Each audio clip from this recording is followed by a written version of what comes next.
देखिए, बात यह है कि मुफ्ती साहब एक अवामी शख्सियत है। ख़वातीन और नौजवान नस्ल में बड़ा नरम गोशा है मेरे लिए। अब उनमें से अगर 2-3 सानिहात ऐसे हुए हैं तो देखे ना, एक बेचारी दुनिया से चलेगी 24 दिनों के बाद या 28 दिनों के बाद।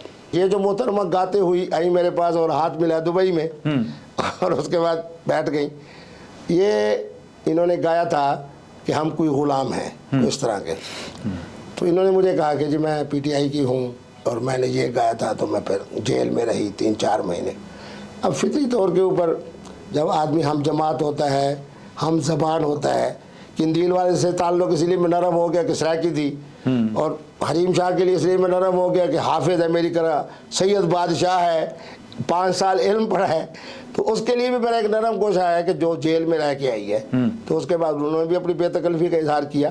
तो माना ये है कि इस तरह के मामलात क़िबला मुफ्ती अब्दुल कवी साहब के साथ होते रहेंगे।